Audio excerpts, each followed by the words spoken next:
This video is brought to you by Water Removal Services. We are experts in mold detection, remediation, and removal. In this video, we are going to give you an overview of the mold removal process. In addition, I am in the basement of a house that we are currently completing a mold remediation job and will illustrate some of the concepts I will discuss.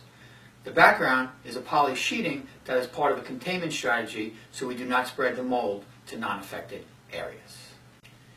Mold needs three things to grow: oxygen, a food source, and most importantly, moisture. Oxygen is all around us and is always available for mold growth.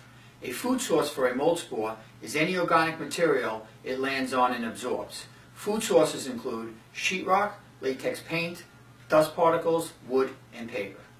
Moisture is the third and most critical component for mold to grow. It could come from any water source. Some examples include a poorly ventilated bathroom, damp basements and crawl spaces, flooding or water getting into the walls, broken or leaking pipes, leaking windows, leaking air conditioners. Obviously there are many others, but these are just some. Mold typically has a musty smell that alerts people to possible issues. Before starting any mold project, these general issues should be addressed. First, safety of the occupants and the individuals performing the mold remediation work. You should take all necessary actions to prevent cross-contamination or the spreading of the mold to non-affected areas. Eliminate the water source, which is creating the mold environment. Be sure to eliminate all mold with a process designed for non-porous, semi-porous, and porous materials. Porous is defined as the ability of a material to absorb water or for the water to penetrate. An example of a non-porous item would be glass or glazed tile. Carpet or sheetrock are considered porous, and wood and concrete are semi-porous. Locating the water or moisture source in a mold remediation process is a basic requirement for the mold project to be successful. As we discussed, moisture is the most critical element and must be eliminated for any mold project to be successful. The moisture source must be determined and eliminated. This can be as simple as a broken pipe or can be quite tricky to determine the source.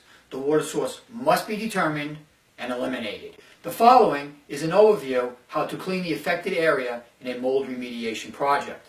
Generally, the affected area should be vacuumed with a specialized HEPA filter vacuum. Any equipment used must be thoroughly cleaned to prevent cross-contamination. Non-porous surfaces should be cleaned to remove the mold and can be reused. Semi-porous materials can often be cleaned and reused. Two examples are wood and concrete. More porous materials, such as drywall or carpet, are hardly ever salvageable once they have been contaminated. An application of an antimicrobial agent is typically applied after removing as much of the mold as possible. An antimicrobial agent is a fancy name for an agent that is capable of killing mold. The chemistry of these agents has advanced and they are quite effective and safe when used appropriately. I am now going to illustrate the concepts I have described on a project we are currently working on. Behind this poly sheeting is a bathroom located in the basement. The basement had a musty odor. During the high humidity period in the summer, the odor was so strong the entire basement had an odor that made it uncomfortable to be down there. Here is a picture of the bathroom when we first encountered it. Okay, so it's a typical finished bathroom. That's the light there, it's a little glaring. Okay, so it has a very big odor. In terms of appearance, there's not too much going on, but we do see what appears to be some growth. We'll know more after testing. Through a combination of sampling procedures, confirm the presence of mold. Locating the moisture source, then eliminating it, is an absolute necessity for a mold remediation project to be successful. The origin of the water was a vent for the dryer. It was not venting outside, but the moisture was venting into the walls. The moisture was contained in the insulation as well as the sheetrock. The dryer was in the next room and the moisture made it behind the walls in the bathroom. My best guess is this problem was going on for an extended period which contained the elements for mold to grow: oxygen, sheetrock and latex paint, the food source, and moisture, the most critical element that led to the mold growth that probably took months and even years to develop. Here is the picture after the remediation. As we discussed, the moisture got into the insulation in sheetrock and was a perfect place for the mold to grow. The insulation in sheetrock had to be removed. Again, the sheetrock cannot be saved and has to be removed along with the insulation. We use a specialized HEPA vacuum on all surfaces to remove as much mold spores and dust particles as possible. All non-porous materials were cleaned and can be reused. We applied an antimicrobial agent on the remaining items in the bathroom. After the bathroom was completely dried, we used our HEPA vacuum again, wiped off the remaining items with a cloth moistened with our antimicrobial agent. I want to emphasize that we use specific protocols to ensure there was no cross-contamination in the cleaning process. The wood, a semi-porous material, was sanded, treated with an antimicrobial, dried and sealed so we can be assured there was no chance for any mold to grow. I would like to emphasize some important concepts as illustrated on this job. The amount of visible mold on the wall was relatively small, but the bathroom created an uncomfortable smell in a 900 square foot basement. After confirmation that mold existed, locating and eliminating the water source was absolutely necessary. It was quite tricky and took some detective work to locate and solve the problem. The sheetrock, which was contaminated, had to be removed along with the wet insulation.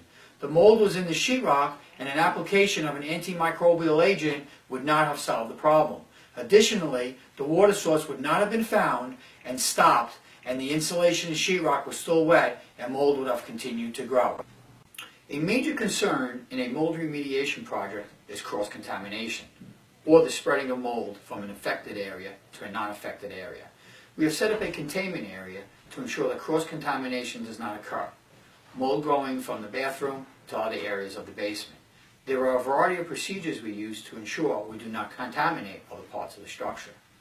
Some techniques to prevent cross-contamination include setting up a containment area, negative air, making sure the HVAC system does not spread the contamination, and double bagging affected items in the affected area as to not contaminate other areas. We use a variety of personal protective equipment to ensure our safety during a mold project.